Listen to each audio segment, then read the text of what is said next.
Donc l'étape suivante dans les nouveaux outils a été un outil appelé la métagénomique. Dans la métagénomique, l'idée c'est, grâce aux 16S dont je vous ai parlé, et ensuite grâce aux outils de séquençage absolument massifs, c'est on prend un prélèvement dans lequel il y a plein de microbes, on séquence soit les produits amplifiés par le 16S, donc essentiellement les bactéries, peut-être les archées avec un peu de chance, soit on séquence tout. C'est ça la métagénomique, et il y a une petite confusion entre qu'est-ce que c'est la métagénomique, est-ce que simplement le 16S, par exemple l'amplification et le séquençage du 16S, c'est de la métagénomique, ou est-ce qu'on réserve le nom métagénomique à tout. Quand on fait ça, eh bien, on arrive à avoir une quantité de microbes avec des problèmes au départ qui ont été les microbes dont on ne reconnaît pas la séquence. Donc c'est ce qu'on a appelé la zone noire ou la zone inconnue dans les microbiotes, c'est-à-dire dans les milieux où il y a beaucoup de microbes comme les matières fécales, comme la salive, comme les urines. Donc il y a toute une série de signatures de l'ARN qui ne correspondent pas à des microbes connus. Ça veut dire que... Et donc c'est ce qu'on appelait le grand paradoxe, dont je reparlerai, du microbiote digestif, des selles, entre le fait qu'on voyait beaucoup plus de microbes que l'on était capable d'en cultiver. Donc là-dessus, comme les humains ont des difficultés à reconnaître leurs erreurs, la plupart du temps, ils disaient que les microbes qui n'étaient pas cultivés étaient incultivables. Bien sûr, ce n'était pas vrai, ils étaient cultivables, simplement il fallait trouver les moyens de les cultiver. Donc nous, d'une manière régulière, on commençait à voir les travaux sur la métagénomique, on n'avait pas du tout de retard, parce qu'on avait des capacités de séquençage qui ont toujours été importantes avec nos outils, mais c'était devenu une phrase habituelle de dire 80% des microbes, bactéries, archées, bactéries parce qu'ils ne voyaient pas bien les archées, mais enfin bactéries qu'on trouve dans le tube digestif ne sont pas cultivables. Et donc, moi j'ai commencé avec les outils qu'on avait commencé à mettre au point, la culture, le Malditov, le séquençage 16S, à dire, on va prouver que l'inverse est vrai, c'est-à-dire que 80% des bactéries cultivées ne sont pas identifiables par métagénomique. Et pour une raison, c'est qu'il y a un biais de profondeur. C'est-à-dire que dans les selles, il y a 10 puissance 11 ou 10 puissance 12 bactéries prokaryotes par gramme. Et donc, pour que vous puissiez détecter une bactérie, il faut qu'il y en ait au moins 10 000. S'il y en a moins de 10 000, le seuil de détection avec les séquences est trop bas. Or, c'est très ennuyeux parce que parmi les maladies les plus graves chez l'homme, ce que vous avez sur votre tableau, là, on voit, par exemple, la bactérie de la typhoïde, elle est présente à 10 puissance 3 ou 10 puissance 4 dans les selles. Donc ça veut dire que vous n'auriez jamais pu faire le diagnostic de la typhoïde par la métagénomique. Donc la métagénomique, ça voit la population majoritaire, ça ne voit pas du tout la population pathogène, ou même la population aidante, bienfaisante. Ça voit la population majoritaire. Et puis, par ailleurs, la plupart des gens qui ont fait la métagénomique ne connaissaient pas la bactériologie, les noms des bactéries, et finalement, ils ont classé ça en quatre grands groupes, les Firmicutes, les Bacteroidetes, les actinobactéries. Et donc ça, c'est devenu, si vous voulez, tous les papiers sur la métagénomique se sont contentés de dire alors, la proportion de ça, c'est ça, la proportion de ça, ça. Bon, on ne savait pas de quoi on parlait. On parle de microbes dans lesquels il y a des dizaines de milliers d'espèces différentes. Or, comme on l'a dit tout à l'heure, même dans une espèce bactérienne, la pathogénicité ou l'efficacité diffère d'un clone à un autre. Donc quand vous en êtes même pas à reconnaître l'espèce, ce qui s'est passé avec la métagénomique, bien entendu, en réalité, la valeur informative de ça est très faible. Par ailleurs, la métagénomique pose des problèmes parce qu'il y a plusieurs étapes. La première étape, c'est comment on prépare le matériel pour l'analyser. C'est l'extraction, comment on fait l'extraction de l'ADN. En fonction de ce que vous faites comme extraction de l'ADN, vous n'avez pas le même résultat. Nous, par exemple, peut-être que j'en reparlerai, on a rajouté les enzymes qui coupent les sucres Et donc quand on coupe les sucres, en réalité, on libère l'activité des enzymes qui, elles, vont couper les protéines. Et donc on n'a pas du tout le même paysage si on a traité d'abord avec des enzymes qui coupaient les sucres que si on ne l'a pas fait. Donc ça veut dire que du coup, il n'y a pas de reproductibilité d'un laboratoire à l'autre parce qu'on n'utilise pas les mêmes outils. Ensuite, une fois qu'on a amplifié les choses, les conditions d'amplification ne sont pas nécessairement les mêmes. Et puis surtout, l'analyse des données bioinformatiques est différente d'un laboratoire à l'autre. Ce qui veut dire que c'est des examens qui sont sans reproductibilité d'un laboratoire à l'autre. Donc ils sont sans finesse et sans reproductibilité. Donc la seule manière déjà pour pouvoir éclairer cette partie obscure de la métagénomique, c'est d'identifier les bactéries d'abord. Et une fois qu'on a identifié les bactéries, on connaît leur CES, et donc quand on a un CES, on arrive à le coordonner avec la bactérie. Donc notre pari a été, ce qu'on voit sur la diapositive suivante, de dire, écoutez, si on fait de la culture, on va trouver autant de bactéries, mais on va trouver des bactéries différentes. Et donc là, c'est ce qu'on a représenté sur ces deux icebergs qui se croisent, c'est que sur les 3 premiers travaux qu'on a faits, 80% des espèces bactériennes qu'on avait cultivées n'étaient pas détectées par la métagénomique, et 80% des espèces qui étaient détectées par la métagénomique n'étaient pas détectées par la culture. Donc ces deux, encore une fois, c'est la même chose, en fonction de l'outil qu'on utilise, on ne voit pas la même partie du monde. On voit 2 parties du monde différentes. Ça ne veut pas dire que l'une est supérieure à l'autre. Ça veut dire que simplement, c'est 2 parties du monde, il faut bien tenir compte des 2 parties du monde. Et ensuite, quand on a comparé ça à un 3e outil, qui est le microscope électronique, qui est ce qu'on voit avec l'iceberg qui est éclairé ici, on voit 3 choses différentes. En particulier parce que la structure des bactéries dites gram-positives, celles qui sont gram-négatifs, sont différentes en microscope électronique, sont différentes à la coloration, et quand on regarde, quand on classifie les bactéries dans les groupes gram-positifs ou gram-négatifs, basés sur la culture ou basés sur la métagénomique, on obtient encore quelque chose de différent. C'est-à-dire chaque outil donne une réponse différente.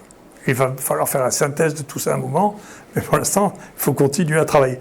Et en particulier, la métagénomique néglige une partie très importante des bactéries à gram négatif qu'elle ne retrouve pas, parce que ce qu'elle trouve majoritairement, c'est les bactéries à gram positif, c'est-à-dire Firmicutes actinobactéries. Donc ça veut dire qu'à chaque fois, on va introduire un nouvel outil pour regarder quelque chose. Donc l'outil suivant que l'on a mis en place, c'est donc la culture omique. La culture omique, c'est les techniques de culture que l'on va multiplier avec un nombre absolument considérable.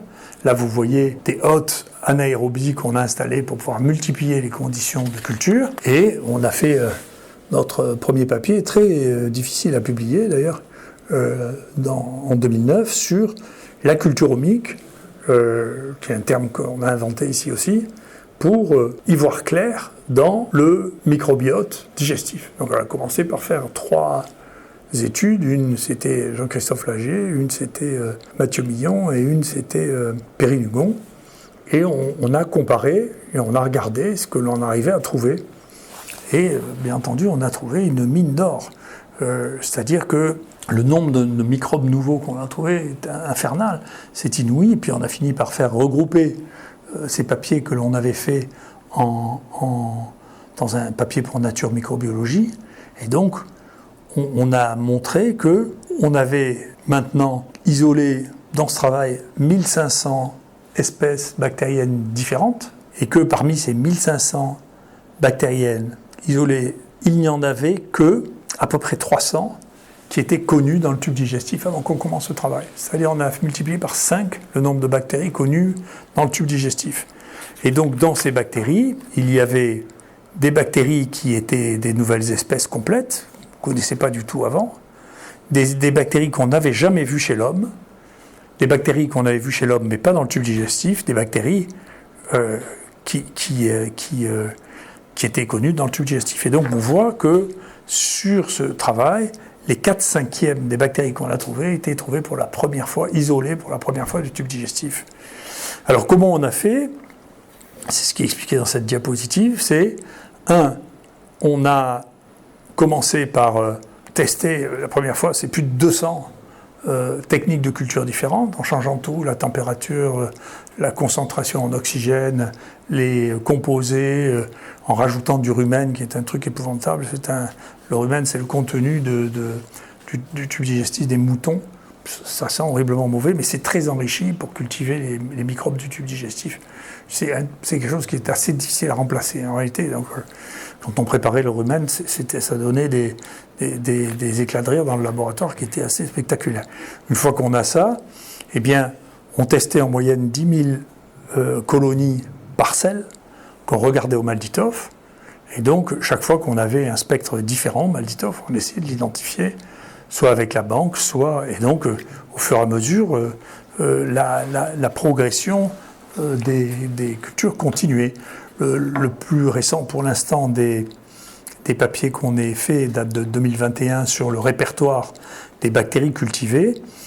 Donc, les bactéries cultivées actuellement, il y en a chez l'homme, en tout, il y a eu 3500 espèces bactériennes qui sont identifiées, et là-dedans, on a fait plus de 1000.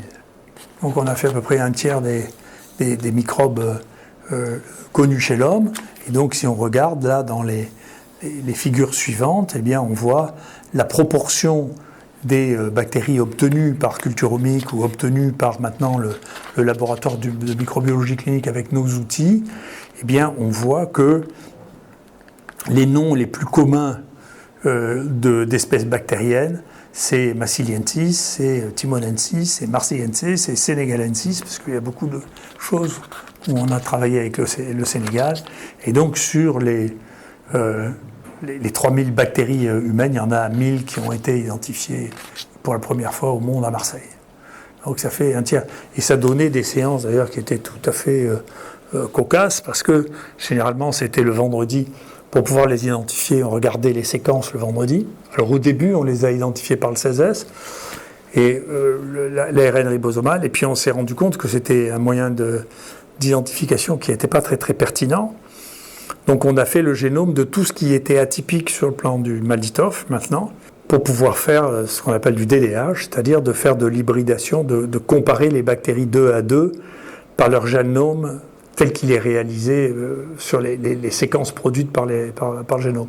C'était la première méthode de définition des espèces, c'était de faire de l'hybridation, mais d'hybrider les génomes ensemble et de voir quel était le pourcentage qui s'hybridait par des moyens chimiques. Parce que maintenant, on fait le génome et on fait la même chose, mais on fait ça sur un ordinateur. Et donc, ça permet de découvrir des espèces nouvelles, là où l'ARN ribosomal n'était pas capable de faire ces différences. Donc, quand il y a plus de 30% de différence, en réalité, ce n'est pas la même espèce. Donc, on est arrivé à une collection qui est colossale. Et donc, en réalité, tous les vendredis, on arrivait à, cette bactérie dont on ne savait pas si c'était une espèce nouvelle ou pas. On a fait le génome. Alors, est-ce que c'est une espèce nouvelle? On confirmait par 2 trucs. Oui, c'était une espèce nouvelle. Et donc, on était tous autour de la table. On dit, alors, comment on l'appelle? Alors, si c'était un genre pour lequel il n'y avait pas encore Massiliensis, on l'appelle Massiliensis, c'est pour ça qu'il y a tellement de Massiliensis. Après, il y a eu Marseillense, après, il y a eu Bouches-du-Rhônense, après, il y a eu, Bernard avait appelé une bactérie Cartier-Nordensis, après, on a commencé à conjuguer ça, Phocéensis, après, on a commencé à conjuguer ça par le type de prélèvement, Cacaensis, Sputomensis, quand c'était des crachats. Et donc, toutes les semaines, on nommait entre 5 et 10 nouvelles espèces bactériennes. C'est inouï ce qui s'est passé, c'est inouï. Et bien sûr, à chaque fois qu'on avait quelqu'un de l'extérieur qui venait voir ça, les gens étaient stupéfaits par le cesse de productivité. Et donc, il y a beaucoup de gens qui se sont posés des questions sur notre productivité. Mais il doit rester encore au moins 150 espèces bactériennes qu'on n'a pas eu le temps de décrire tellement il y en a. En plus, on a essayé de standardiser ça. Et comme d'habitude, on s'est heurté aux habitudes avant. Les gens qui étaient taxonomistes, ils décrivaient 1, 2, 3 bactéries dans leur vie. Nous, on en était à 1000 déjà, donc on ne pouvait pas délirer. Il fallait que ces bactéries soient disponibles pour que les autres travaillent. On donnait ça, on donnait le génome, on donnait le spectre de Malditoff, et puis on mettait les bactéries à disposition de la communauté scientifique pour qui voulait continuer à travailler dessus. On pouvait pas faire. Il y a des gens qui faisaient le travail de toute une vie sur 3 bactéries. Nous, pour faire 1000 bactéries, on ne pouvait pas passer 1000 vies, c'est pas possible. Donc, même notre accélération incroyable a été très difficile à vivre dans les gens qui faisaient Avant, c'était plutôt un truc d'ancien, la taxonomie, comme souvent d'ailleurs. Hein. C'est les gens qui reclassent les microbes, ou qui reclassent les plantes, ou qui reclassent les trucs. Et donc, c'est des trucs qui prennent très longtemps, qui sont consensuels. Nous, c'était pas du tout ça, c'est de la découverte, mais il fallait qu'on mette cette découverte à disposition. Et pour la mettre à disposition, il faut que vous ayez une culture pure, que cette culture pure soit dans 2 collections différentes. Donc on a une autre collection, on utilise d'autres collections. Et puis, nous, on dit qu'on ne peut plus faire à l'heure actuelle la description d'une bactérie sans avoir le génome. C'est dépassé. Hein. Mais pour faire, c'est ce qu'on a appelé la taxonogénomics. C'est un terme qui a été créé aussi ici. Et donc, qui a amené là aussi vraiment des tensions pour pouvoir réussir à publier sur le rythme sur lequel on découvrait les choses. D'accord ? Ça est allé tellement vite que c'était devenu absolument hallucinant. Et ensuite, c'est intéressant parce que Jean-Marc Rollin, qui fait les antibiotiques chez nous, il peut regarder, par exemple, toutes les résistances nouvelles qu'il y a dans ces 1000 bactéries que personne ne connaît, et que personne n'a étudiées. Donc, c'est une mine d'or. Donc, cette mine d'or, elle est associée avec le fait qu'on a fait une biobanque colossale. Il y a une photo ici sur laquelle on peut conserver 1 million de spécimens à moins 80 et 2 millions de spécimens à moins 20. Donc on peut garder toutes nos bestioles pour pouvoir les ressortir. Malheureusement, même dans ces conditions, parfois les bactéries meurent dans la conservation. Et donc ça nous permet d'avoir une banque considérable avec une banque de microbes qui est à disposition du monde entier, dans lequel il y a le plus de microbes humains au monde, de très très loin. Après, qu'est-ce que ça nous a amené à faire ? Ça nous a amené à chercher, à identifier des microbes différents. Par exemple, les archées, on avait fait le pari avec Michel Dancourt qu'en réalité 100% des gens avaient des archées méthanogènes dans le ventre. Et pourquoi ? C'est parce que nous avons besoin, nous, de faire du méthane à partir de l'hydrogène, parce que sinon, les bactéries habituelles font de l'hydrogène quand elles digèrent les différents aliments, dont le sucre, et que l'hydrogène, quand il y a une accumulation d'hydrogène, ça inhibe les réactions enzymatiques. Donc il faut transformer l'hydrogène en méthane, ce qui n'est pas très compliqué, mais il faut avoir quelqu'un qui sait le faire. Hein. Et ceux qui savent le faire, c'est les archées méthanogènes. Donc nous, on avait parié avec Michel. À l'époque, je me souviens, il y avait un article qui était sorti dans Nature qui disait qu'il n'y a que 30% des gens qui ont des archées méthanogènes. Au moment où moi je disais, Michel, tu vois, il y a 100% des gens parce qu'on ne peut pas vivre sans transformer ça en méthane. Il y avait un article de commentaire d'un génome, du premier génome d'archée qui avait été publié, qui disait, voilà, il y a 30% de gens, parce que dans la nature, ils ne vont pas inventer les choses, ils répètent les choses qu'on répète depuis 10 ans. Alors comme les gens, pour le mesurer, pour savoir s'il y a du méthane dans le tube digestif, des méthanogènes, ils mesuraient le méthane dans la respiration, c'est un mode très très grossier comparé aux techniques qu'on est capable de faire de culture ou de PCR. Donc on a mis au point une technique de PCR, la première, qui a permis de détecter qu'il y avait 90 à 95% de gens avaient des archées. Donc on a commencé, on a décrit un certain nombre d'archées dont je reparlerai avec Michel. Et puis du coup j'ai regardé avec un de mes étudiants s'il y avait aussi des archées. Dans les archées, il y a 2 grands groupes. Les archées qui poussent dans les eaux salées et les archées qui produisent du méthane. Donc les archées qui poussent dans l'eau salée étaient inconnues chez l'homme. Nous, on a regardé, est-ce qu'il y en a chez l'homme ? Et alors, les archées qui poussent dans l'eau salée, on les reconnaît dans les lacs dans lesquels il y a des archées qui poussent dans les lacs salés. Les lacs salés sont roses. Et ils sont roses parce que c'est les archées qui sont roses. C'est les archées qui donnent cette couleur rose au lac. Et donc, quand on voit un lac rose, en réalité, c'est qu'il y a plein d'archées halophiles qui aiment le sel. Et donc, on a regardé s'il y avait des archées halogènes chez l'homme, et oui, on a trouvé une archée qui était connue dans l'eau de mer, qui s'appelle Halopherax alexandrinus, et on a trouvé une nouvelle archée qui était inconnue, qu'on a appelée Massiliensis comme d'habitude, qui était la première archée spécifiquement humaine. Ensuite, on a inventé, puis on a perfectionné au fur et à mesure avec Michel, les moyens de cultiver les archées. Avant, pour cultiver les archées, il fallait avoir une bouteille d'hydrogène, ce qui est compliqué parce que c'est explosif, il y a des mesures de sécurité complexes, etc. Et donc, ce que j'ai moi mis au point avec Michel et avec Saber Khalifa, c'est de mettre une boîte de culture double dans la boîte du dessous, pour faire comme dans le tube digestif, on met des bactéries qui font de l'hydrogène, et dans la boîte du dessus, bien sûr, l'hydrogène monte. Et dans la boîte du dessus, on met les archées méthanogènes qui transforment ça en méthane. Et on regarde, c'est du méthane. Et ensuite, on met une gélose ici, sur laquelle on a mis des antibiotiques, c'est-à-dire les bactéries ne peuvent pas pousser, les seuls qui puissent pousser, c'est les archées. Et donc on a un système de culture des archées qui marche très très bien. Voilà. Donc on a mis un système de culture pour ça. On a mis au point un système aussi de culture pour les champignons. Alors c'est intéressant parce que là aussi c'est une anecdote qui est intéressante. Quand on a commencé à construire, dès qu'on a voulu commencer à construire les HU, on a été embêtés. Le ministère de la Santé était hostile. On a été aux IHU, en particulier quand ça chevauchait des fonctions qui sont les fonctions du ministère de la Santé, comme la veille, comme l'alerte sur les bactéries émergentes, comme les bactéries compliquées, etc. Et donc depuis le début, on a été embêtés. Et donc après qu'on ait eu les HU, au moment où on a commencé la construction, il y a eu un nouveau directeur qui voulait absolument nous empêcher de construire les HU comme on voulait le faire, ce qu'on a fait quand même. Il n'est pas resté très longtemps. Et il avait un adjoint qui voulait du coup nous empêcher, qui avait motivé le parasitologue qui était à l'époque pour nous empêcher de cultiver les champignons et qui nous empêchait de commander le milieu pour cultiver les champignons qui s'appelle Sabro. Et je lui ai écrit à l'époque, je lui ai dit, je me suis fait un ami de plus. J'ai dit, vous savez, ce que vous faites n'est pas malin parce que vous savez, inventer les milieux, j'ai passé ma vie à le faire. Puisque vous ne voulez pas que je commande du sabro, je vais inventer, moi, un milieu pour cultiver les champignons qui marchera mieux que le sabro. Et c'est ce que j'ai fait. Donc j'ai inventé un milieu qui cultive beaucoup plus de champignons, beaucoup plus facilement. Et puis ensuite, les choses se sont arrêtées avec les parasitologues, parce que celui qui était hostile est parti à Paris. Et celui qui a été nommé, qui s'appelle Stéphane Rand, a analysé notre milieu pour le comparer contre tous les autres, et il a trouvé finalement que c'était le meilleur des milieux pour cultiver les champignons, qui n'est né que, vous voyez, que parce que ça aussi c'est un des grands secrets de la découverte, ce sont les obstacles.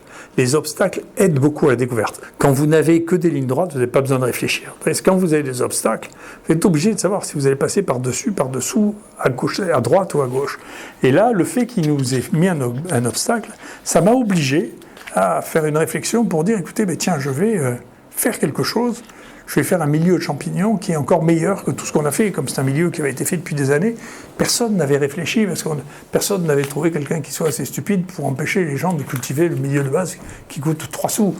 Mais c'est bien, il nous a aidés en croyant nous embêter. Il faut faire attention, quand on croit embêter des gens qui sont plus malins que vous, souvent ça ne marche pas. Voilà. C'est une leçon à retenir, je vous assure qu'il faut la retenir, celle-là.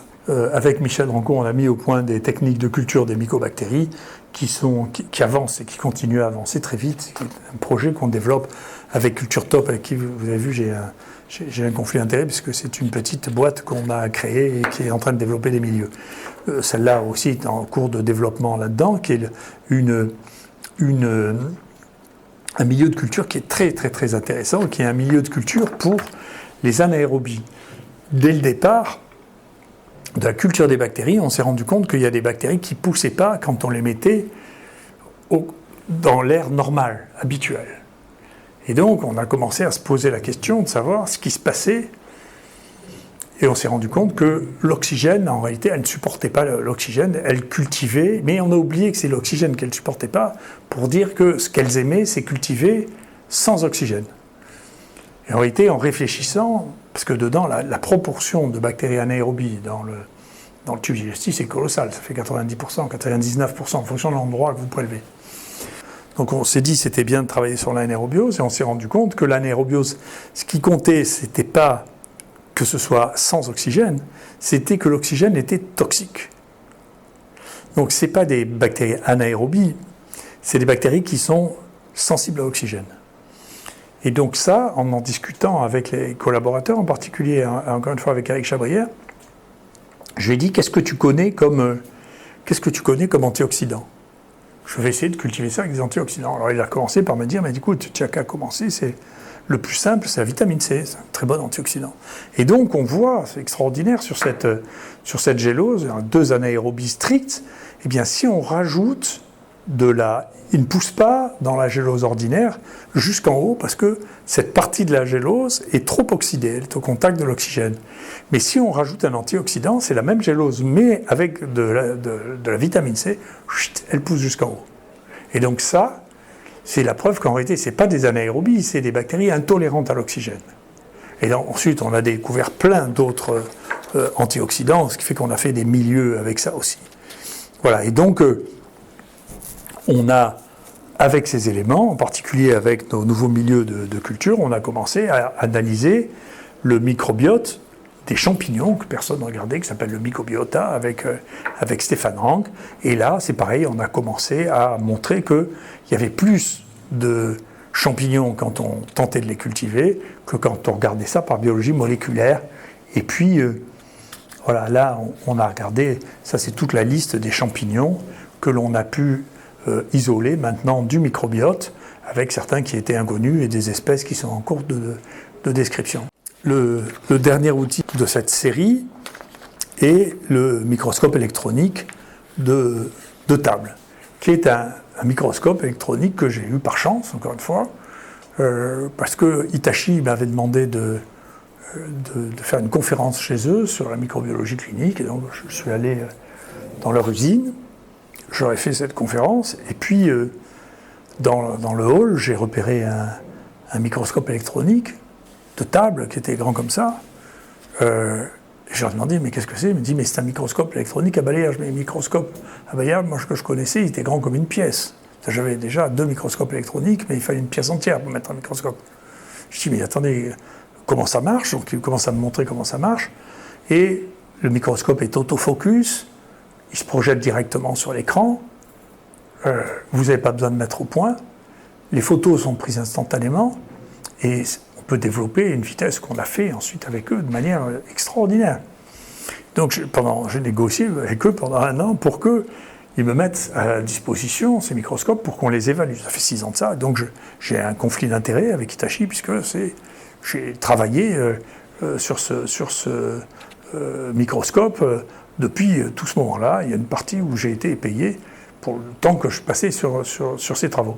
On a fait maintenant une centaine de publications avec ce microscope. Et donc ce microscope-là, pareil, on a commencé à l'appliquer sur la microbiologie pour reconnaître les bactéries, pour tester l'évaluation de la sensibilité aux antibiotiques, pour regarder si les bactéries étaient vivantes et mortes. On a inventé des techniques de coloration. On l'a utilisé pour la virologie. Le premier cas de SARS-CoV qu'on a eu, eh bien, j'ai tout de suite passé le jour même en microscopie électronique pour le voir, et on l'a vu, on l'a publié. Et puis on a regardé les champignons avec ça, et puis on a regardé on a une anapathe ici qui a regardé les valves cardiaques pour voir si elle voyait les microbes sur les valves cardiaques, et ça a marché. Et puis on a regardé pareil, comme d'habitude, comme on a ici, on a une culture d'insectes et d'arthropodes, on a regardé aussi les arthropodes, on a découvert des choses chez les arthropodes, et donc tout ça, et puis les parasites, et tout ça, on a analysé ça, publié ça, rapporté ça avec ce joujou qu'on est les seuls à avoir pour l'instant. Donc ça fait 5 ans qu'on est seuls à avoir ce joujou. Vous voyez que donc, la plus grande partie de ma vie scientifique, une partie très importante, ça a été l'esprit de contradiction et les nouveaux joujous avec lesquels je peux m'amuser. Ça, j'étais content parce que là, j'étais le premier au monde à jouer avec ce joujou-là. Les autres, j'avais utilisé des joujous qui avaient été mis au point par d'autres pour les pervertir à faire de la microbiologie. Tandis que là, pas du tout. On était les premiers à utiliser ça. Les premiers de tous. Donc, on s'est beaucoup amusé et on a fait dedans toute une série de publications que vous voyez là. Et maintenant, très bien, les gens d'Hitachi sont convaincus et ils commencent à vendre ces microscopes. Et à mon avis, il finira par y en avoir dans tous les laboratoires parce que c'est trop simple, c'est tellement simple d'accès, c'est tellement facile. Bon, ça a changé la vie des gens. Donc ça donne un point de vue nouveau, y compris dans d'autres éléments. Par exemple, pour les urines, vous pouvez voir les microbes, mais vous pouvez voir les cristaux aussi. Parfois, il y a des cristaux dans les urines. Et vous pouvez même identifier le type de cristaux dont il s'agit. Vous voyez, donc c'est un outil qui change tout. Voilà. Et nous, maintenant, on pense que ça va remplacer la coloration directe par la coloration de grammes dans le sang. Et puis, là, vous avez 2 vidéos. Une vidéo qui montre la comparaison entre la coloration de grammes, le Malditov, qui nous a déjà gagné beaucoup de temps, et puis de regarder directement en microscope électronique, parce que j'ai utilisé et ensuite créé des lames spéciales, des lampes qui sont à 30 trous, où on fait le vide une seule fois, ce qui fait gagner 5 minutes, et ensuite on les passe toutes en série. Comme les gens d'Hitachi ont inventé une manière de passer d'un spot à l'autre sans avoir à refaire le focus, vous pouvez en lire une vingtaine ou une trentaine en moins de 20 minutes. Hein. Donc, et en plus, si vous mettez un peu d'intelligence artificielle, il vous dira ce que c'est derrière. Donc il y a vraiment un moyen très très efficace, très très fonctionnel d'utiliser ça en microbiologie clinique et dans d'autres mondes. Et donc ça, c'est tout l'usage des outils et tout ce que l'on fait à chaque fois que l'on utilise un nouvel outil, on est susceptible de voir une partie du monde qu'on ne connaissait pas. Et cette partie du monde qu'on ne connaissait pas, elle correspond à la nouvelle connaissance qui, par définition, va venir bousculer la théorie qui précédait et vous disputer contre les autres qui n'avaient pas cette théorie. En plus de ça, c'est un tel accélérateur. Donc ce siècle, le siècle de la microbiologie actuelle, les technologies qu'on est, moi je dis souvent, on a cette chance d'être comme à l'époque des navigateurs au XVIe et au XVIe siècle. C'est-à-dire que vraiment, on a le monde à découvrir et le monde est devant nous. Puis je vais vous montrer effectivement jusqu'à quel point on a découvert, on a participé à la découverte de plus de la moitié du monde qui était totalement inconnu pendant tout le XXe siècle. Donc tout ce qu'on connaît maintenant, c'est pas fini, c'est déjà autant que tout le monde qu'on connaissait pendant tout le XXe siècle.